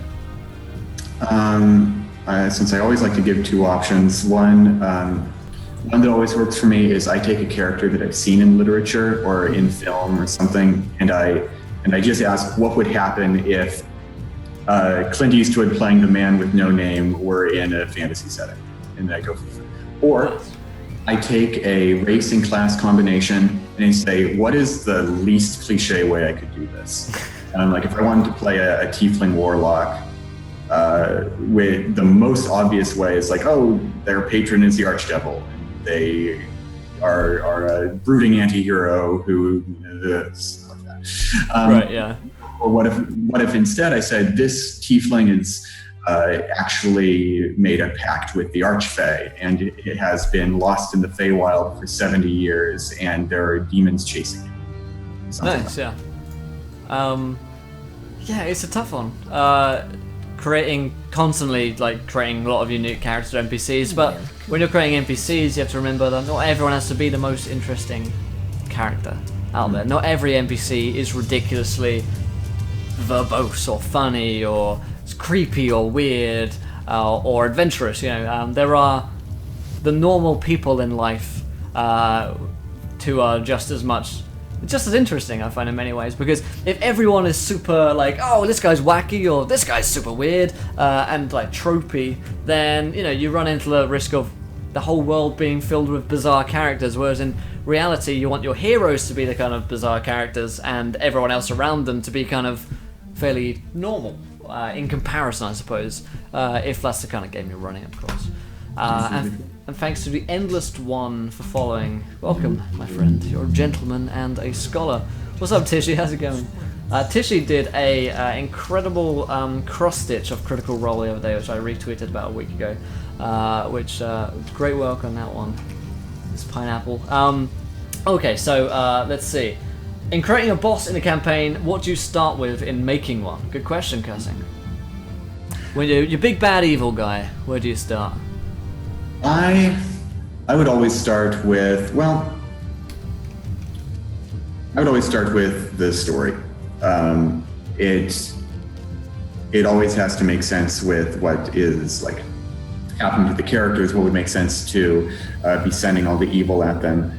So this is kind of a tough question to answer in a vacuum, because you could be asking about if you wanted to make an interesting boss at the end of your dungeon or an interesting boss for your story. That's what I would do for the story. I would always just try and do what makes sense. But if I wanted to make a fun, just mechanical challenge for people to show up at the end of the dungeon, I would kind of design the dungeon around them. I would come up with the villain first, and then I would highlight monsters that use similar mechanics so that I can teach the players what to look for before they actually find the boss. Like, let's say for instance, the boss of the dungeon is an Aarakocra with a longbow that can shoot from 600 feet away. Right. Use that. I would fill the dungeon with things that force ranged combat, with giant chasms and other ranged monsters. Things that force players to understand how using half and three-quarters cover works to avoid arrows and stuff like that, wide open distances. Because once they've learned that long stretches where you can be sniped from are really bad to be caught out in, suddenly they aren't fumbling everywhere when they're faced with a boss who uses that mechanic. Right, yeah. Again, it really depends on the campaign for me. That's a treatise for us, what a good question. Well, luckily Amazon in like 20 years, aren't they? I think myself, you look at a campaign and you're like, what's the end game for this? And then you can kind of start from there in a way, like, is this going to end in an epic cataclysm? In which case, who is making this cataclysm happen? And then I try and avoid terrible tropes, I suppose, put an extra twist on it. Make whoever that person is kind of more human, I suppose. I find the most terrifying villains are quite human people, like people who aren't necessarily like the creepiest sociopath who who is clearly just like so mad. The people who know what they're doing and they're intelligent, I find to be the scariest kind of villains in drama and narrative. So that'd be my 2 cents there. Can you give up some tips on how to create a campaign? Give it up. Come on, hand them over. Let's give it up. Tips for a campaign as a whole, I guess, a very general sort of. There's so much. Oh my gosh, there's so much. Here, how about before I get into it, I list off other people who I have learned from. And you can go from there. If you go to Kobold Press, Steve Winter has a lot of great advice. I learned a whole lot from the Angry Dungeon Master, Angry DM. Wait, is he the Angry GM on Twitter? Is it Game Master? It might be. I think it might be GM on Twitter, but check both. I might be wrong. Yeah, the angry someone. And over the years, I've kind of gotten exhausted with people who are angry when they talk about things they love. Yeah. But he's good. He's not just pissed off and cynical. He's just got attitude. Let's call it. Cool. But he has really great advice. He's been doing gaming stuff for years and years. It's all been useful to me. Matthew Mercer is an obvious choice just by watching him do Critical Role, but he has good GM tips. Game Sundry has a video series called GM Tips, and we're coming out with the 2nd season of it real soon, so you can check that. Oh, and I'm sure there's a million people I've missed already. So, but streamer who's good is Matt Colville, has a lot of good tips. He streams occasionally. He's always got some handy tips whenever I've dropped by. He's good. oh, and Chris Perkins is an obvious example, but he has a great blog series called the Dungeon Master Experience, where he chronicles his 4E Iamandra campaign. And it's all really great sort of generic advice. It comes with like campaign stories and tips. And it's hard to find now because the Wizards archives are kind of broken. Yeah. If you search for Chris Perkins' Dungeon Master Experience, you'll find it in there. Yes. I remember reading that one a while ago. Another person on that topic, Sly Flourish, who I spoke to Mike on. Was he yesterday? I spoke to. No, day before yesterday I spoke to Mike. And he had recently written a blog in response to one of Chris Perkins' his own piece, and I had actually read that article, and that's what I wanted to speak to Mike about, was about kind of Twitch and the rise of online play and stuff like that. But yeah, Sly Flourish got a great blog that you should check out as well. He's a good guy. And thank you to I'm so angry, please help me cope for following. Welcome to the adventure, my friend. You're a gentleman and a scholar. We'll attempt to soothe your already fractured nerves here and attempt not to anger you. Rich says, I made Nesnal a black spider, a man who changed his creed from Olaf to Vecna because the matriarchy killed his new lover because homosexuality between men would be an insult to the female icon for drows. So now men, instead of just wanting the horde of the Forger's spells, he wants the power to bring Vecna back so he can have his partner back. Sounds cool. It's exciting motivation. Yeah. That's a good bring up a good point actually. When you're thinking about your villain, one of the most important things to think about any NPC or any kind of character that you're playing is why do they do what they do. Yes. People in the world aren't inherently bad. I'd like to think. Most of us, in general, I look upon humanity with. Most people would consider themselves, at the very least, good people. What has gotten them to the point where they are doing terrible things? Obviously, in the case of like a drow, you're looking at a race of people who are prone to evil acts. But let's take a human, for instance. What would lead someone to do a terrible thing? A whole lot of things. It could potentially spawn terrible acts from humanity, or dwarves, or elves, or whatever. And so that's one of the most interesting things to think about, because then you can start thinking, okay, why is this dwarf, who's usually such a friendly guy, turned into this horrible kind of overlord? Well, maybe all of his hoard has been stolen from him and he's greedy, or maybe his wife was killed and he's mourning her loss and living through that. I think the motivations of people is what really make things quite interesting.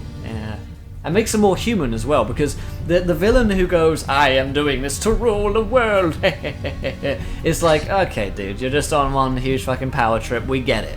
But like in Richard's case, the person who's just trying to desperately get back their lost lover is a much more kind of human angle and much more real, because people have done terrible things when they're like mourning and hurting, so I think that's cool. Salami says, what kind of balance between combat and RPG you look for or try to do instead to make it a game? To me, the game should be 50-50 of RP and combat. What about yourself, James? 50-50 is a pretty lofty goal, I think. With my group anyway. Usually, it depends. So, like I said, I've been running a game that's based around Princes of the Apocalypse. I've taken my own angle to it. My own preference is probably a bit more roleplay heavy than D&D assumes. Usually, I have a session that is mostly roleplay, and then there's a big fight at the end, and then people take a break. Because I think that fits a 3-act structure the best. Yeah. Next right at the end. But then there are sessions that I run more closely to the book that just take place in a dungeon. So there's sort of a rolling combat angle. I have to approach that climactic structure a little bit differently. There just be a bigger combat at the end, and instead of maybe straight out fights with dungeon inhabitants like hobgoblins or whatever, just these generic baddies, maybe the players have an option to trick their way past, or they and in that case, I absolutely consider the tricking or the stealthing to be more like combat because it's a direct opposition. And there's still dice rolls involved, so it's still got that gamey, fun feel to it. I suppose I approach it not so much as looking at it as necessarily combat, but like, encounters. You could call them as a whole, to be like, oh, there's sneaking past because there's rolls involved, there's a level of tension and potential danger involved, as opposed to a lot of roleplay scenes where there's less of that. But I mean, myself, I'm probably more 70-30 roleplay to combat. I'm not a huge combat fan, but I play with a lot of people who are, so I try and do my best to let them enjoy combat if they do enjoy it. That's something I've been working on.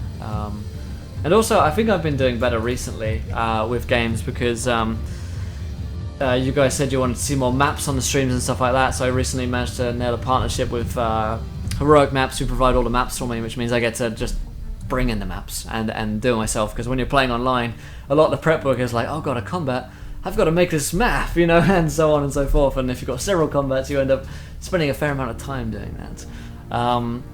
Nerd says, who was your favourite character that you've ever played, I guess? Who's your favourite PC or someone that you've played in the past? I can probably count the number of PCs I've played on two hands. Oh, really? But one of my... it's tough. Picking I think one is the worst PC thing. I had recently was... I played a character named Jacob Morello, and he was this bastard prince. And this whole campaign was centered around basically a castle that the group had found, and all of them were outcasts in some way. Right. We were trying to start, maybe not our own nation, but we were trying to find a home. It was the ragtag group trying to make their way in the world. Right. And so he had this cool arc between he wants to make his father recognize him as illegitimate son, have a good relationship with his family again, but he also wanted to prove to them that he could do it on his own, and had a chip on his shoulder because of that. So he had a fun dynamic. Nice. Myself, my favourite character, I always play a character called Grog on one-shots, who's a lovable idiot with a heart of gold. He's a giant of a man, big kind of sack of meat and muscle, really, and he's very unintelligent, but he's loyal, die-hard loyal to his friends, and there's something quite charming about that to me, that he is, despite all of the idiocy around him, so loyal to those that he loves. So I quite like playing a guy called Grog. So let's see. Do you ever wish you could bring a character back that was specifically made for one campaign to use in another? So maybe, so someone from a certain setting or world which you've done before, but you wish that they were in this game as well. Personally, I'm kind of weird with it. If I write a campaign, I'll write it for those players. And so if it gets to the point where that campaign falls through, I probably wouldn't use that campaign again for other players, or I'd have to heavily convert it. So I haven't done that before. It could kind of be funny to have crossover episodes from different worlds and stuff like that, but I've never been so tempted to do it. What about you?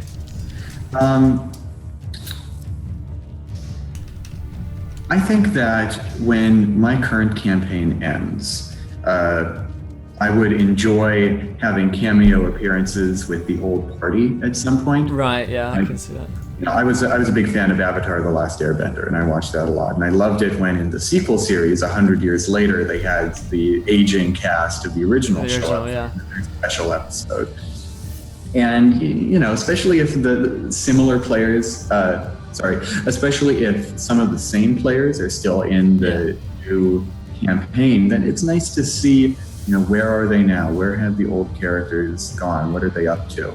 It's probably more fun for the players because they like seeing that cameo, but it's cute. It's fun. It's cute. Neo Symbio says, "Teach me the ways, master." Thanks for the host, man. There are lots of ways. There's no one true way. There's no one true way, Kohai. You will learn. Would you either of you have a favorite class, including subclass, domain, or archetype? If you have a specific favorite, I love playing bards. I love all kinds of bards. Any one of a high charisma I enjoy to play. Bards are mine. Nice. Way back when, my favorite was Paladin. I would always play Paladin. I loved it. Right now, though, I think if I could play a character right now, I would pick a Warlock, because no one ever seems to pick Warlocks. Yeah, they get a bit of a rough treatment, don't they? They're so rare that I just want to play one for the fun of it. I wonder if like the difference in how their spells work is one of the off-puts for players, because if you've managed to get your head around how spell slots and spell levels work overall for all classes, and then you've got to learn Warlocks, which is different. Maybe that's like a disconnect for people. It's like, oh god, I don't want more stuff to do with spells. Oh god, no. But yeah, I love playing bards. I also like saying I like monks as well. Monks are cool because you can just do so many things with them. Like I punch and then I kick and then I disappear and then I do a twirl. There's a lot of cool stuff you can do with them. I would pick Blade Pact because I've never really gotten behind having animal companions, so Chain doesn't really seem up my alley, and Tome just seems like I could play a spellcaster anyway. Right. If I wanted to do Tome, I'd play a wizard probably. That makes sense.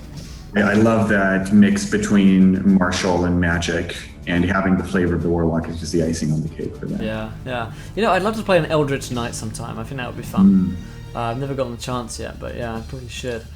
I played, about a year ago, I played a Mountain Dwarf Mage, or a Mountain Dwarf Wizard, and because of the way the armor rules work now in 5e, they can just wear heavy armor. Just wear heavy armor because they're a dwarf.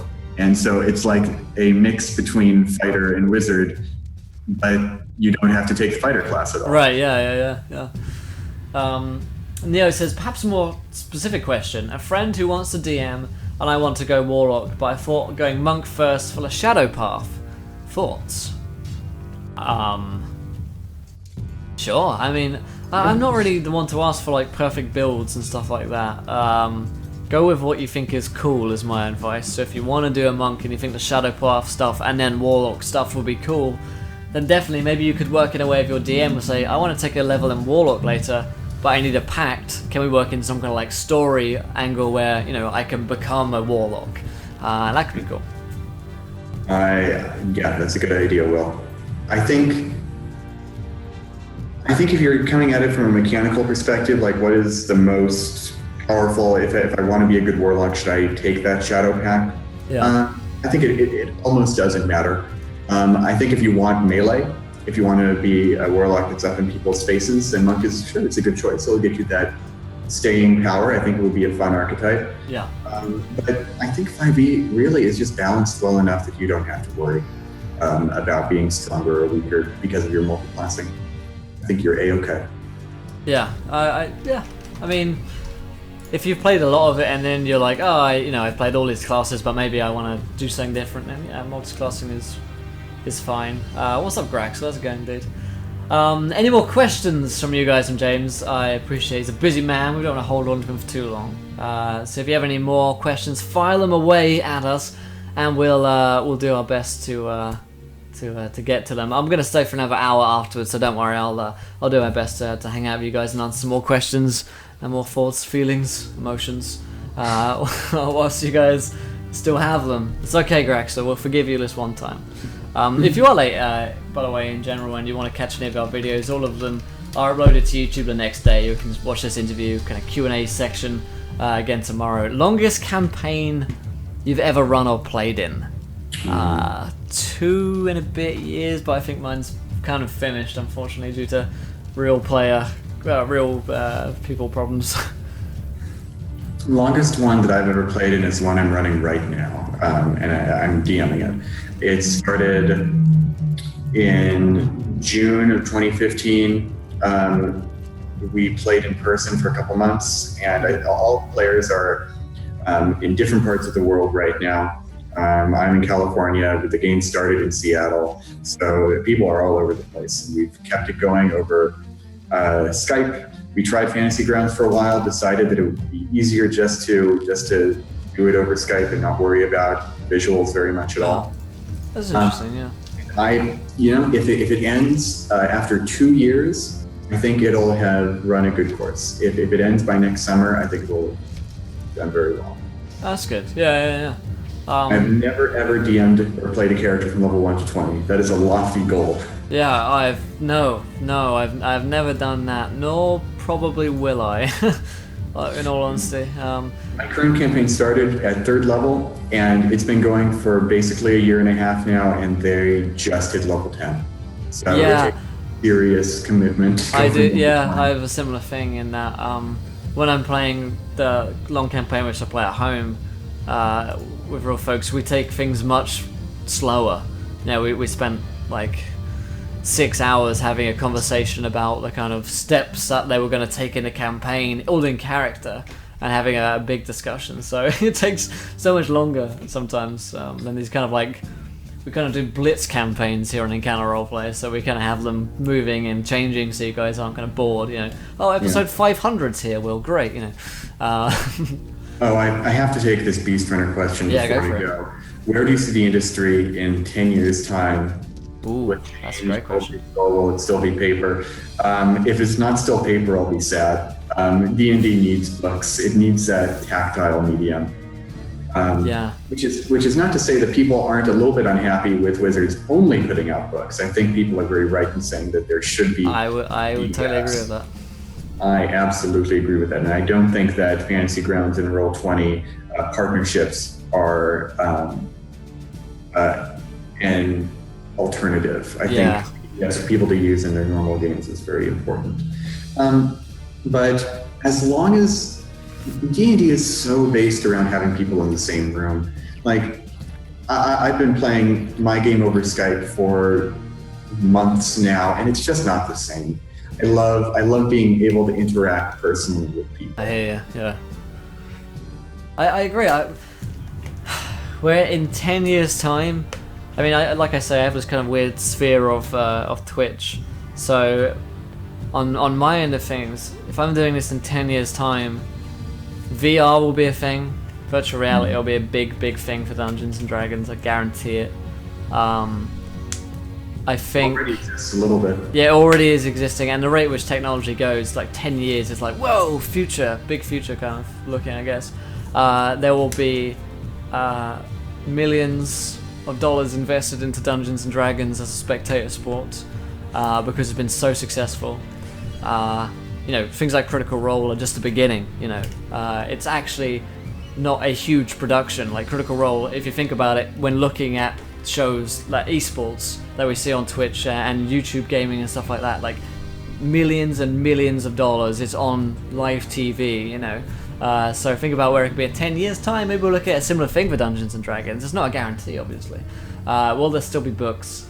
Yeah, there'll always be books in Dungeons and Dragons, unless there's like an Earth crisis for trees. I can't see a world. However, I think digital PDFs will continue to dominate the market and marginalize gaming stores as they have continued to do, sadly. And I think nerve kid D&D. I think so. Like with stores, they just are losing out to online companies. Like Amazon have destroyed a lot of what was there 10, 20 years ago for gamers and hobby stores, which is a great thing in many ways, in that it's so much more accessible, and at the same time it's sad because we lose our gaming stores somewhat. I think are really important. If we can find some way to save them in ways that aren't just have them sell so much Magic the Gathering, it comes out people's ears, then we're in good shape. Yeah, thank you. Someone mentioned printer access, and this isn't at all what you meant, I think. 3D printing will be a Yes, I was going to say it as well, yeah.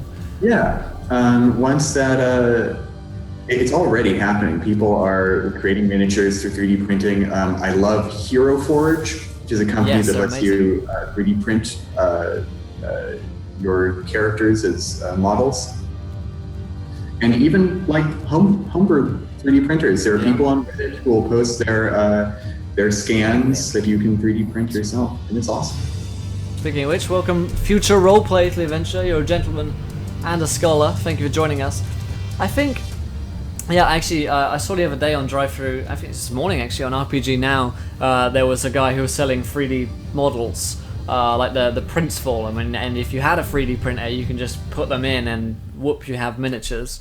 I think that is a pretty cool idea. Obviously at this point, I don't think it's anywhere near enough, kind of big enough for people to want to buy that en masse, but yeah, 10 years time, who knows where we might be. It's kind of cool to think about and scary to think about. What will you be doing in 10 years, James? What will I be doing? If CEO of Wizards. Wouldn't it be great? I'd love to keep doing what I'm doing as a freelancer. If that's where life takes me, but to be working with Wizards of the Coast or with Money Cook Games or with Paizo, that's the dream for a lot of people. Yeah, I agree. Yeah, that'd be awesome. So I know you've got to go because we've been holding on to you for far too long. But I wanted to leave you with one last question, which is: do you have any questions for me? Because we've been grilling you for the better part of 2 hours here. So if you have any questions, right? What's the best part of being a D&D player on Twitch? What's the best part of the community? What you do? Yeah, that's a great question. It's a big one as well. I mean, I love having an audience. As egotistical as it is, I do love having people here and watching with us and interacting with us. The biggest part for me is the interactivity. Everything I do about my stream is, Encounter Roleplay, the interactive D&D stream, because these guys can get involved in ways. They can change plot hooks, they can add in monsters, they can give players nat 1, stuff like that, and you're the best part, Grexel. But yeah, really just like engaging in a community of people who have a shared passion for Dungeons and Dragons is unlike anything else. You can have an active Twitter account and hear from people, or you can be like a designer like yourself and then watch people play it, or play it yourself, get emails from people. But there's nothing quite like having a live feedback from 50 to 100 people who will tell you if you're shit, or who will tell you if you're great. There's a brutal honesty to Twitch, which I do enjoy, and meeting these people, because of what I play with these guys as well. Every Thursday I have an open game where anyone can just drop in and play, and getting to meet new people who are as passionate as I am, if not more so, and people from all over the world and from all different walks of life and different ages. And there are 13-year-old kids who come along and want to play. There's like a 60-year-old guy who I'm talking to at the moment who wants to play. So you meet weird, wonderful, wacky people. Well, you're shit. I know, Milk, I know. But I'm still learning anyway, right? But yeah, I think that's my favorite thing, is meeting a community, and these people are lovely. They really are. Never had any problems with the folks that show up here. In comparison to, you look at some like video game streams on Twitch, there's such a toxic community, but we've managed to forge I think a very, dare I say, loving community. Certainly just folks who love D&D more than anything else in the world, which is amazing to experience. So yeah, that's my long-winded answer to, you guys are great. Fantastic. It's really been great being on here. All y'all people in the chat are fantastic. Thanks for having me. It's been wonderful. Yeah, before I head out, I have some links that I'll just shoot into the chat, where you can find me at Twitter at NWorld, the stuff that I've thrown out onto DM's Guild and Kobold Press and Geek and Sundry. So if you like what you saw here, you can fill every waking hour with more me. More. There you go, folks. So check that out there. Also, thanks for all the followers, guys. Like I said, I'm going to hang on for another hour, so don't go anywhere, guys. We did say farewell to James, but you know me, I just never stop. So I'll carry on chatting to you guys, answering some questions. But James, it's been wonderful to have you on the show, my friend. Thank you for coming along and being such an interesting speaker. And having great insights into the world of Dungeons and Dragons and publishing as well. I'd love to have you back on at any time. Just drop me an email. If you've got another project or anything that you need some exposure for, just tweet at me, whatever. We're happy to help out. And do drop by again as well. Say hi. Yeah, absolutely. This is great. All right. Thanks so much, Will. Love you, my friend. Great speaking to you. All right. See you soon. Peace. Peace. All right, folks. I will do that for you, my friend. There we go. So, there we have James from Kobold Press. You can find him, all those links there, folks. However, it's not over, guys. It's never over. It's not over until I say it's over, goddammit. So, balls.